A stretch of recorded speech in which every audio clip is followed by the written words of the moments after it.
পুলিশি অ্যারেঞ্জমেন্ট করছি। মহামান্য হাইকোর্টের নির্দেশ আছে এই ব্যাপারে যে এই ধরনের আনকনস্টিটিউশনাল এবং ইলিগাল যে রেল ব্লকের এবং রোড ব্লকেরটা আনকনস্টিটিউশনাল এবং ইলিগাল বলেছেন হাইকোর্ট। ওনারা হাইকোর্ট 2023-এর যে অর্ডার দিয়েছিলেন, মহামান্য হাইকোর্ট যে 2023-এ অর্ডারটা দিয়েছিলেন, সেই মহামান্য হাইকোর্ট সেই অর্ডারটাকে বহাল রেখেছেন। এবারে যে অর্ডার রয়েছে, কালকে যে অর্ডার রয়েছে, আমরা সেই অর্ডার কমপ্লাই করব। অজিতবাবু তো বলছেন আপনি অসাংবিধানিক বলছেন এই কর্মসূচি এবং এই রেল রোকোর যে আন্দোলন, এটা উনি অপব্যাখ্যা করছেন। আমি এটাকে অসাংবিধানিক বলছি না। হাইকোর্ট বলেছেন যে এই বছর অন্য মহামান্য হাইকোর্ট যেটা বলেছেন, মহামান্য হাইকোর্টের অর্ডারে বলেছেন যে এখন এমন কোনো চেঞ্জ সার্কামস্টেন্স হয়নি যার জন্য 2023-এ 19শে সেপ্টেম্বর মহামান্য হাইকোর্ট যে অর্ডার দিয়েছিলেন তার থেকে কোনো রকম চেঞ্জ করতে হবে। তো মহামান্য হাইকোর্টের 2023-এর অর্ডার কি ছিল সেটা আমি আমাদের পড়ে শোনাই। Having noted the above legal position, all that can be said is that the protest which has been scheduled to be held from 20 September 2023 is illegal and unconstitutional. 2023-এর মহামান্য হাইকোর্টের যদি অর্ডার, মহামান্য হাইকোর্ট কলকাতার যদি অর্ডার বহাল থাকে, তাহলে সেই অর্ডারের মধ্যে বলা আছে having noted the above legal position, all that can be said is that the protest which has been scheduled to be held from 20 September 2023 is illegal and unconstitutional. কি ছিল 2020-তে প্রোগ্রাম? 2023-এর 20 সেপ্টেম্বর রেল টেকার ডহর ছেকা। তাহলে সেটাকে unconstitutional এবং illegal মহামান্য high court Calcutta বলেছেন। এটা আমার কথা নয়। কেউ যদি এটা বলে থাকেন, সেটা অজিতবাবু যদি এই ধরনের কিছু বলে থাকেন, তাহলে তিনি আমার কথার অপব্যাখ্যা করেছেন এবং উনি এই হাইকোর্টের কথা, মহামান্য হাইকোর্ট কলকাতার কথা আমি বলেছি, আমার কথা এটা নয়। অন্যদিকে দেখছি যে একটা অভিযোগ তিনি করেছেন যে এখানকার যে ব্যবসায়ীদেরকে আপনি জোর করে তাদেরকে দিয়ে জনস্বার্থ মামলা করিয়েছেন। এরকম যদি ওনার কাছে কোনো প্রমাণ থাকে উনি দাখিল করতে পারেন। জনস্বার্থ মামলা জনগণ করে, পুলিশ করে। পুলিশের বিভিন্ন জায়গাতে ভয় পাওয়ানোর জন্য রুট মার্চ করছে বিভিন্ন গ্রামে গ্রামে। পুলিশের যে সমস্ত ব্যাপারটা আছে, এখানে আপনারা জানেন অনেক অর্গানাইজেশন এখানে আমাদের কাছে অ্যাপ্রোচ করছে যে তারা ভীত সন্তুষ্ট আছে। এটা আপনাদের মিডিয়ার লোকেদের কাছেও জানা আছে। আমরা এই কনফিডেন্স বিল্ডিং মেজারের জন্য আমরা বিভিন্ন মেজার্স নিই। রুট মার্চ যাতে শান্তি বিঘ্নিত না হয়, অনারেবল হাইকোর্ট ক্যালকাটার নির্দেশ যাতে পালিত হয়, তার জন্য বিভিন্ন সময় বিভিন্ন জায়গাতে স্ট্র্যাটেজিক্যালি করা হয়। এর সঙ্গে দিন দিয়েছেন এবং তিনি সাপ জানিয়ে দিয়েছেন যে রেল অবরোধ বা দর ছাকা আমরা করছি। তো এটা আটকানোটা কতটা চ্যালেঞ্জ আপনাদের কাছে? না, আমরা একটা জিনিস দেখেছি যে করছি ছাড়াও উনি যেখানে বলেছেন, ওনার আমি বাইকটা দেখেছি যে উনি বলেছেন নাকি মহামান্য হাইকোর্ট ওনাকে পারমিশন দিয়েছেন যে এটা নাকি শান্তিপূর্ণভাবে রেল অবরোধ এবং রাস্তা অবরোধ করতে পারে। এটা কিন্তু সম্পূর্ণভাবে ভুল। এটা অপব্যাখ্যা করা হচ্ছে অর্ডারটাকে। আমি যদি পড়ে বলি, আমরা পড়ে বললাম যে 23-এর যে অর্ডার ছিল সেটাকে ওনার মহামান্য হাইকোর্ট কলকাতা বহাল রেখেছে, তাহলে সেই অর্ডারটাই থাকছে। এবং সেখানে আরেকটা ওয়ার্ড খুব মহামান্য হাইকোর্ট বলেছিলেন, আমি আপনাদেরকে অর্ডারের কপি দিয়ে দিতে পারি। I have the order copy তো ডকুমেন্টেশন আছে। Our prima facie view is that the Samaj and its member should not be permitted to hold the public at ransom by calling for an indefinite protest commencing from 20 September 2023. মানে এভাবে কোন রকম কাউকে পাবলিককে ransom হিসাবে use করা যাবে না প্রোটেস্টের কাজে। মহামান্য ক্যালকাটা হাইকোর্ট যেটা বলেছেন যে পিসফুল আন্দোলনে কোনো প্রোটেস্টে কোনো বাধা নেই, কিন্তু পিসফুল আন্দোলনটা কখনো কারোর মৌলিক অধিকারকে ক্ষুণ্ণ করে হতে পারে না। সেটা রেল অবরোধ হতে পারে না, রাস্তা অবরোধ হতে পারে না। Peaceful alternative protest. আর এরপরেও যেটা আছে, উনি যেটা বলতে চাইছেন, উনি যেটাকে রিজ আউট করে বলেছিলেন, সেটা সমাজের আন্ডারটেকিং কোড আনকোড কোর্ট বলেছেন। যেমন পিটিশনাররা যেটা বলে, পিটিশনাররা কে কি বলছে সেটা বলেছে, সেটা সমাজের আন্ডারটেকিং, কোর্টের রায় নয়। আমার কাছে কোর্টের রায়ের কপি আছে। উনি যেটাকে পড়ে বলছিলেন, in reply to your said memo, let me assure you that the proposed rail and road blockade to be observed by the said Samaj will not make any harm to medical and emergency services by breaking the law any other situation and violate fundamental right of innocent citizen or otherwise infringing the constitutional right of ordinary citizen. The proposed agitation and or rally will in no way cause immense hardship to the general public and movement of vehicles carrying essential and other commodities. এরপরে ওটা আছে আরো কিছুটা, that is the undertaking of the সমাজী undertaking দিয়ে, যেটা কোর্টের রায় নয়। উনি যে জায়গাটাকে তুলে বলছেন বা বিভিন্ন জায়গাতে সোশ্যাল মিডিয়াতে আমরা দেখতে পাচ্ছি যেটা বলা হচ্ছে সেটা কোর্টের রায় নয়। কোর্টের রায় বলেছে যে 2023-এর ওই অর্ডারটা কি বহাল রাখা হলো, তারা এখন মহামান্য হাইকোর্ট ক্যালকাটা এমন কোনো জিনিস করছেন না যে যার জন্য এটা চেঞ্জ সার্কামস্টেন্স আছে, তার জন্য এটা চেঞ্জ হয়ে গেছে। মহামান্য হাইকোর্ট ক্যালকাটা যে নির্দেশটা দিয়েছেন, স্টেটকেও নির্দেশ দিয়েছেন, ওনাদেরও যেটা নির্দেশ দিয়েছেন, আমাদের কাছে স্টেটের কাছে নির্দেশ দেওয়া হয়েছে যে এই ধরনের প্রোগ্রামকে প্রিভেন্ট করার জন্য। এবং 2023-এর যে অর্ডার আছে সেই অর্ডারের কপি আমার কাছে আছে, আপনারা দেখতে পারেন, আপনারা নিতে পারেন। তাহলে আমি বলছি না এটা আনকনস্টিটিউশনাল, আমার বক্তব্য এখানে হতে পারে না বা আপনার বক্তব্য হতে পারে না।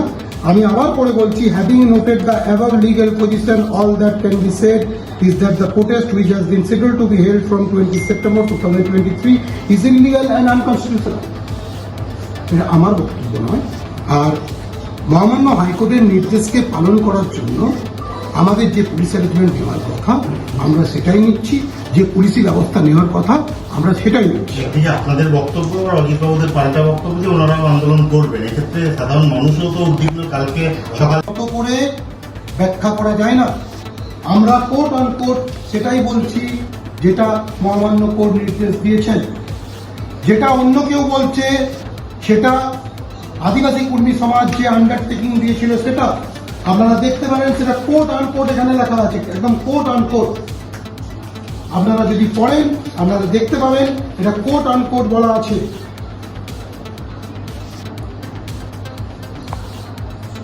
Samaj to act in accordance with their undertaking given in communication dated 12 March 2025, which is reproduced herein below. মানে নিচে যেটা দেওয়া আছে তারপর সেটা AKS যেটা তাদের আন্ডারটেকিং দিয়েছে, not the opinion of, not the মানে কি বলবো রায় অফ কোর্ট। কোর্টের রায় এটা নয়, এটা কোর্টের কোনো রকম মহামান্য কোর্টের এটা নির্দেশ নয়। It is not the instruction of the honourable court Calcutta High Court. It is the undertaking given by the AKS before the Honorable High Court Calcutta. আইন শৃঙ্খলার প্রশ্নে আরেকটা খুব গুরুত্বপূর্ণ বিষয়, সেটা হচ্ছে যে হাইকোর্টের অর্ডার দেওয়ার পরেই উনি সুইচ বন্ধ করে দিয়েছেন এবং একটা গুজব রটেছে যে উনি ঝাড়খণ্ডে আছেন। যাই হোক, সেটা আলাদা বিষয় এবং ওদের সংগঠন নিয়েও অবরোধ নিয়েও দ্বিমত হয়েছে। কিন্তু উনি কি এই তাদের মানে মানুষজনকে কি বিপদের মুখে ঠেলে দিচ্ছেন না উনি বাইরে গিয়ে করে? মানে অ্যান্সার তো মানে যিনি যার অ্যাক্ট নিয়ে আপনি বলছেন তিনি বলতে পারবেন, এটা তো আমি বলতে পারবো না। আমি শুধু একটাই অ্যাপিল করবো, কাউকে ভীত সন্ত্রস্ত হওয়ার কোনো কারণ নেই। আমরা শুধুমাত্র অনারেবল হাইকোর্ট ক্যালকাটার নির্দেশকে পালন করছি এবং আমাদের যে আইন শৃঙ্খলা আছে সেটা যাতে অবনতি না হয় সেটা মেনটেন করার চেষ্টা করছি, অ্যাজ ওয়েল অ্যাজ অন্যের মৌলিক অধিকার যাতে সুরক্ষিত থাকে। আর এখানে যাতে সংঘাতের আবহ কোনোভাবে তৈরি না হয়, যেটা আপনারা অ্যাপিল করে বললেন, আমরা তার চেষ্টা করছি। আমি অন্য কোনো ব্যক্তি কিভাবে রিয়েক্ট করছে সেটার দায়িত্ব আমার নেই, আর সেটার ব্যাখ্যা দেওয়ার দায়িত্ব আমার নেই। সেই ব্যাখ্যা কেবলমাত্র ওই কনসার্ন ব্যক্তি দিতে পারে। এক্ষেত্রে প্রশাসনের সাধারণ মানুষ আগামী দিনে কোনোভাবে বিপাকে পড়ে, সেক্ষেত্রে কি প্রশাসনের টোল ফ্রি নাম্বার বা তাদের সাথে আমাদের প্রশাসনের অলরেডি আপনারা জানেন আমাদের পুরুলিয়া জেলা পুলিশের ক্ষেত্রে একটা অ্যাপ আছে, অ্যাজ ওয়েল অ্যাজ আমাদের হেল্পলাইন নাম্বার আছে। আমরা কালকেও বলেছি, আজকেও বলছি, যদি কোনো পরীক্ষার্থী বা যদি কোনো এমার্জেন্সি সার্ভিসের কোনো ব্যক্তি, অনেকে হতে পারে মেডিকেল এমার্জেন্সি, আদার এমার্জেন্সি, যদি কোনো বিপদে পড়েন তারা আমাদের সঙ্গে যোগাযোগ করবেন। আমরা আমাদের সর্বতভাবে চেষ্টা করবো তাদের পাশে থাকার। এর মধ্যেই জনসাধারণ পথে নেমেছে। কালকে আমরা পুরুলিয়া শহর শুধু নয়, জেলার অন্যান্য প্রান্তেতেও দেখেছি এবং পুজো কমিটিগুলো বিরোধিতা করছে এই অবরোধের। তো কোথাও একটা মনে হচ্ছে না যে একটা সংঘাতের পরিস্থিতি তৈরি হয়েছে? তাহলে তো সেটা তো আরো বেশি ভয়ঙ্কর হবে। সেটা কিভাবে সামাল দেবেন আপনারা? দেখেছি ডিফারেন্ট অর্গানাইজেশন এটার এগেইনস্টে প্রোটেস্ট করেছে, আমাদের সিকিউরিটিতে নজর আছে। আমরা সকলের কাছে অনুরোধ করবো যে আপনারা নিজেদের মধ্যে সংঘাতে জড়াবেন না। পুলিশ প্রশাসন এই যে আপনি যেটা বললেন যে ভয়ের পরিবেশ তৈরি হয়েছে, এই ভয়ের পরিবেশ যাতে না তৈরি হয় তার জন্য আমরা সচেষ্ট আছি। এর জন্য আমরা মাইকিং করছি, এর জন্য আমরা বিভিন্ন এরিয়াতে যেখানে মনে হচ্ছে যে প্রবলেম হতে পারে সেখানে আমরা রুটমার্চ করছি, যাতে ল অ্যান্ড অর্ডার বিঘ্নিত না হয়। আমাদের রুটমার্চ কাউকে থ্রেটেন করার জন্য নয়, আমাদের রুটমার্চ শান্তি শৃঙ্খলা বজায় রাখার জন্য।